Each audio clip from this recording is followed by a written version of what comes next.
चलिए शुरू करते हैं। सबसे पहले हम पढ़ेंगे हम लोग ओवन ड्राई मेथड। ठीक है, तो वाटर कंटेंट ज्ञात करने के लिए ओवन ड्राई मेथड जो यूज करते हैं ये एक लैब मेथड है। ठीक है, ओवन ड्राई मेथड का यूज हम जो है लैब में यूज करते हैं। ठीक, तो ये लैब टेस्ट है, यह टाइम टेकन प्रोसेस है। अब जान रहे हो कि आप सॉइल सैंपल लोगे और आप उसको गर्म करोगे और उसमें से जब वाटर निकलेगा तो जाहिर सी बात है कि टाइम लगेगा। ठीक है ना, तो ये टाइम टेकन प्रोसेस है।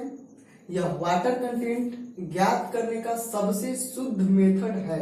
ठीक है, मोस्ट एक्यूरेट मेथड है, क्योंकि इसमें टेम्परेचर पर जो है कंट्रोल पॉसिबल है। ठीक है, तो आपको देखो कुछ याद करना चाहे मत करना, नहीं याद सब कुछ करना। ठीक है, जो मैं बता रहा हूं आपको कि ये चीज आपको याद करके ही जाना है, तो वो याद करके ही जाना है। ठीक है, तो देखो ये वाली लाइन है, इसमें से ये वाली लाइन जो है सबसे पहले आपको याद होना चाहिए। ओवन ड्राई मेथड में ये वाली लाइन, यह वाटर कंटेंट ज्ञात करने का सबसे शुद्ध मेथड है, मोस्ट एक्यूरेट मेथड है। क्यों मोस्ट एक्यूरेट है? क्योंकि टेम्परेचर पर इसमें कंट्रोल जो है पॉसिबल है। टेम्परेचर हम लोग कंट्रोल कर सकते हैं। अब किसी भी चीज को गर्म करोगे तो वो ज्यादा हीट होगी या कम हीट होगी, तो टेम्परेचर पे कंट्रोल रहेगा, तो जितना उसको चाहिए उतना गर्म करेंगे और वाटर जो है वाष्पित हो जाएगा, निकल जाएगा। ठीक है ना, तो टेम्परेचर पे कंट्रोल पॉसिबल है, इसीलिए सबसे मोस्ट एक्यूरेट मेथड है। इसको इंपॉर्टेंट कर लेना। ठीक है, अब देखो टेम्परेचर या हीट, जब हम उसे हीट कर रहे हैं, उष्मा दे रहे हैं, तभी तो उसका तापमान बढ़ रहा है। तो हीट के कारण जो है सॉइल से हाइग्रोस्कोपिक वाटर जो है निकलता है। ठीक है ना, ड्रिवन ऑफ निकल जाता है। तो जब हम इसे गर्म करते हैं तो इसमें से कौन सा वाटर निकलता है?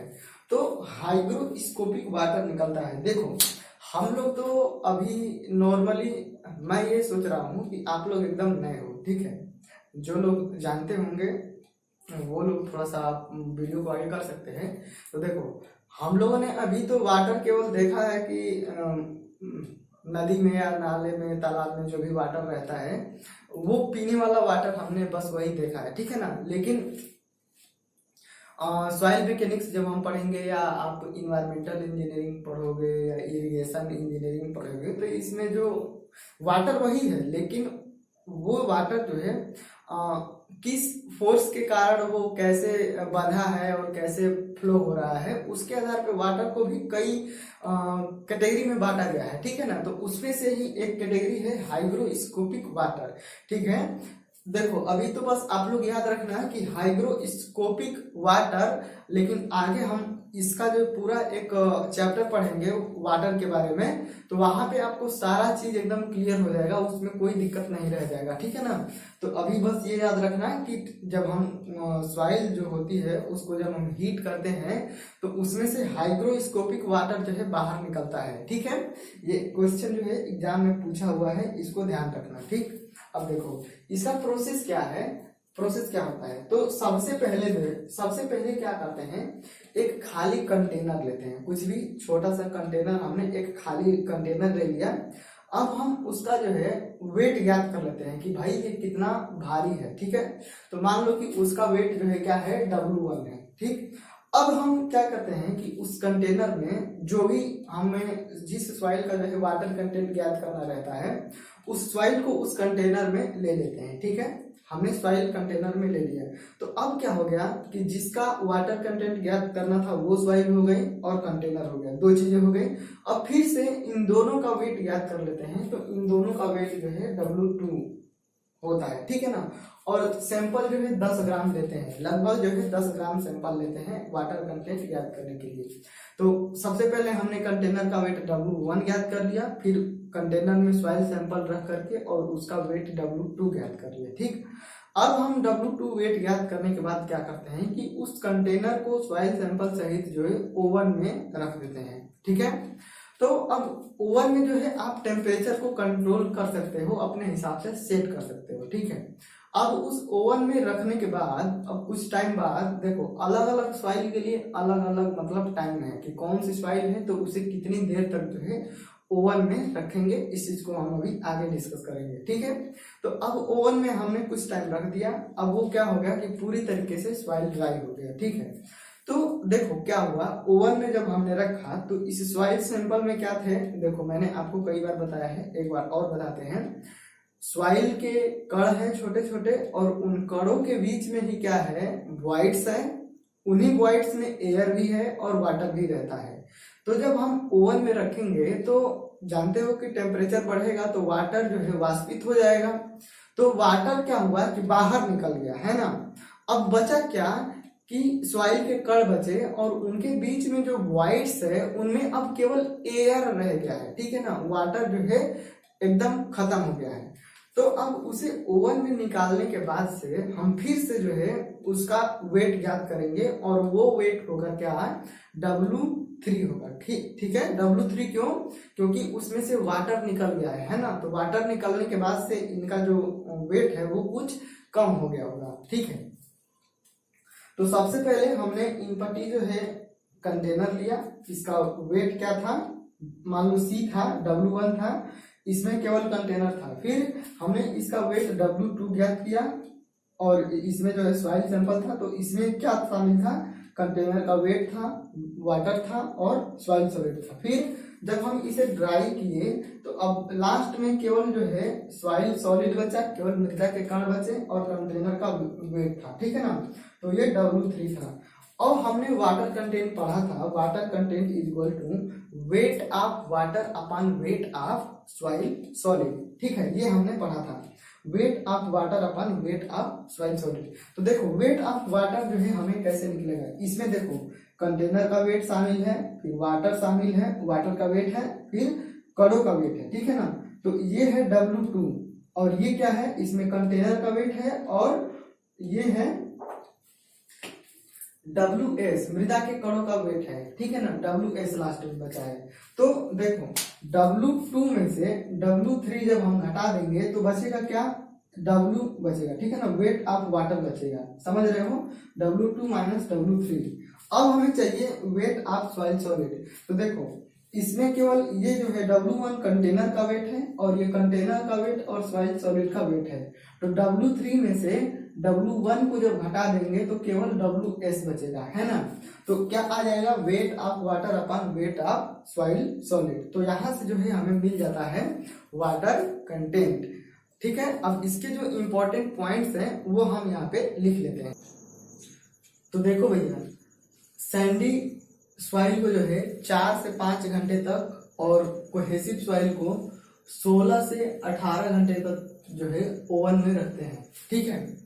अगर सैंडी सॉइल है यानी कि जिसमें सैंड है तो उसको 4 से 5 घंटे तक रखेंगे। और अगर कोहेसिव सॉइल है, देखो कोहेसिव सॉइल है तो मैंने आपको बताया है, कोहेसिव मतलब सीधा आपके दिमाग में आना चाहिए क्ले या सिल्ट, ठीक है।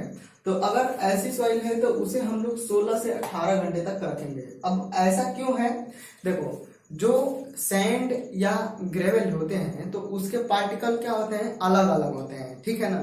तो जब पार्टिकल अलग अलग हैं तो वाटर उनमें से जल्दी से वाष्पित हो जाएगा, समझ रहे हो। और अगर कोहेसिव है तो मैंने बताया है कि कोहेसिव है तो उसमें आकर्षण बल होगा, तो वो आपस में चिपके होंगे। तो जब टेम्परेचर बढ़ेगा तो पहले तो उस आकर्षण बल को क्या करेगा, खत्म करेगा, फिर इसके बाद से वाटर वाष्पित होगा। तो इस वजह से कोहेसिव सॉइल में टेम्परेचर जो है ज्यादा लगता है, ठीक है ना, इसे ज्यादा देर तक रखते हैं। अगर हाईली प्लास्टिक सॉइल है, हाई प्लास्टिक सॉइल के लिए इसे लगभग 24 घंटे तक ओवन में रखते हैं। तो देखो हाईली प्लास्टिक का मतलब है, प्लास्टिक का मतलब होता है कि उसे हम आसानी से किसी भी शेप में बदल सकें। तो ऐसी कोई सॉइल है जो बहुत ही आसानी से चेंज हो जा रही है, ठीक है ना। तो देखो हाईली प्लास्टिक होगी कब, जब उसमें कोहेशन का गुण होगा, ठीक है ना। तो इसे हम लोग 24 घंटे तक ओवन में रखेंगे, ठीक है। अब देखो इन ऑर्गेनिक सॉइल के लिए टेम्परेचर जो है हम लोग 105 ± 5 डिग्री सेंटीग्रेड रखते हैं। तो ये काम की चीज है, इसे याद रखना है।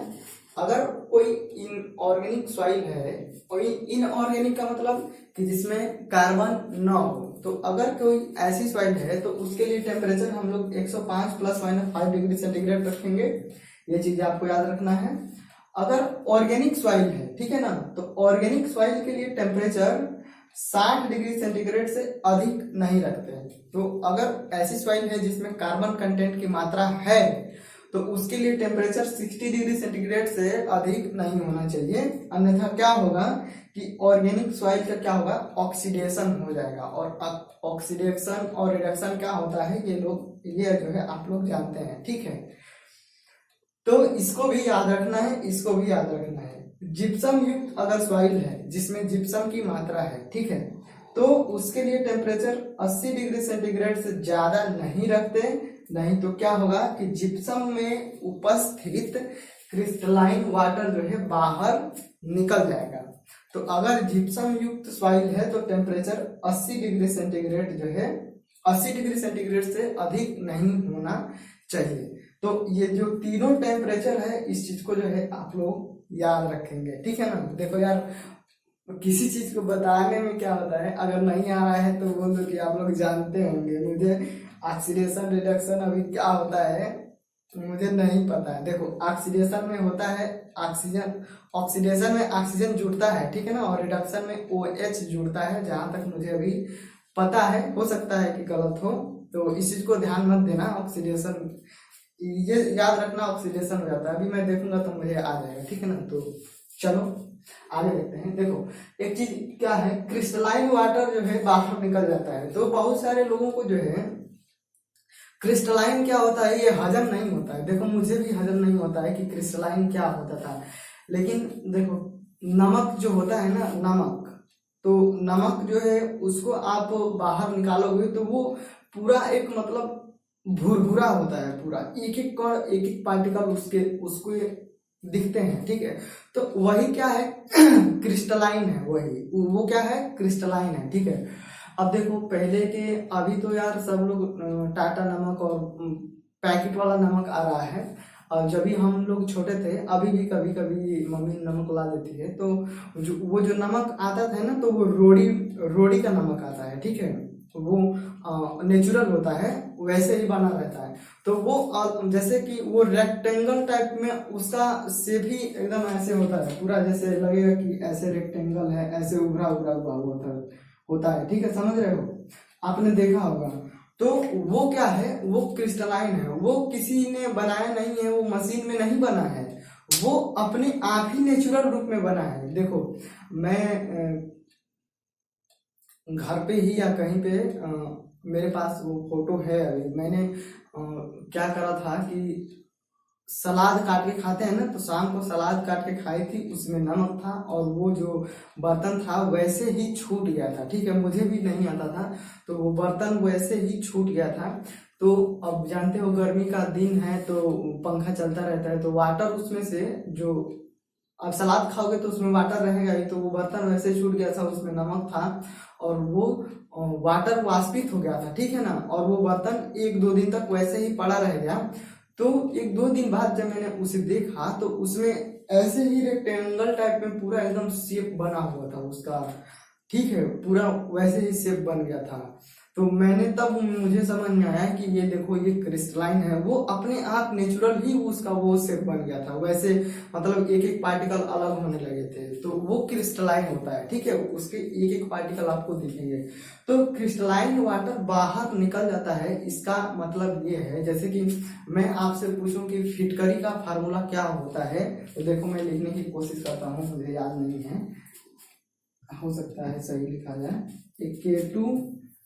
K2SO4Al2 पता नहीं, K2 देखो जो भी हो समझ लेना। और लास्ट में यहाँ पे 24 मुझे याद नहीं आ रहा, तो 24H2O होता है, ठीक है ना,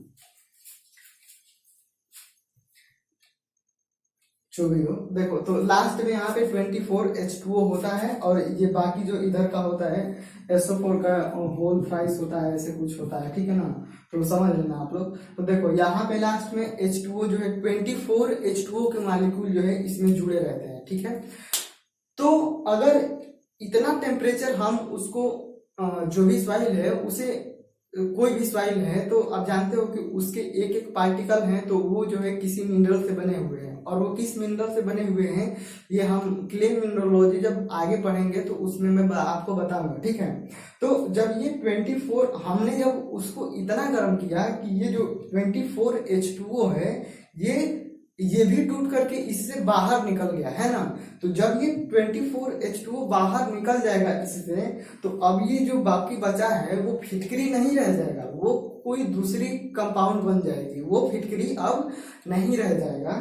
तो वही कहने का मतलब है कि क्रिस्टलाइन वाटर बाहर निकल जाता है। तो जो सॉइल के पार्टिकल हैं उनमें अगर कोई वाटर जुड़ा हुआ है नेचुरल ऐसे, तो अगर हम इतना गर्म करेंगे कि वो वाटर बाहर निकल जाएगा तो वो सॉइल अब सॉइल नहीं रह जाएगी, वो कोई दूसरा कंपाउंड बन जाएगा, ठीक है ना। तो इतना न गर्म करें कि उसका जो क्रिस्टलाइन वाटर जुड़ा हुआ है वो बाहर निकल जाए, ठीक है। अभी नहीं समझ में आ रहा है क्रिस्टलाइन वाटर, तो जब हम वाटर वाला चैप्टर पढ़ेंगे तो वहां पे सारी चीज जो है समझ में आ जाएगी। अब देखो टेम्परेचर 110 डिग्री सेंटीग्रेड से अधिक होने पे सॉइल में उपस्थित क्रिस्टलाइन वाटर, इसी को स्ट्रक्चरल वाटर भी कहते हैं, बाहर निकल जाता है, जिससे सॉइल का प्रकृति या नेचर जो है चेंज हो जाता है। तो ये ऑर्गेनिक सॉइल के लिए है, ठीक है। तो इस चीज को जो है ध्यान में रखेंगे। तो ये था पहला वाटर कंटेंट ज्ञात करने के लिए ओवन ड्राई मेथड। और जो जो चीजें मैंने आपको कही हैं कि ये चीज याद रखना, तो वो चीज याद रखना और इसके बाद से ऑब्जेक्टिव सॉल्व करना, बस वही याद रखना। और इसके अलावा आप पढ़ सकते हो, वो तो चीजें याद ही हो जाएंगी, ठीक है। तो जितना मैं कह रहा हूँ उतना आप लोग याद रखोगे तो वही जो है बार बार ऑब्जेक्टिव में पूछा जाता है और मजा आएगा आप लोगों को, ठीक है। तो आगे हम पढ़ते हैं, दूसरा मेथड था जो वो वाला।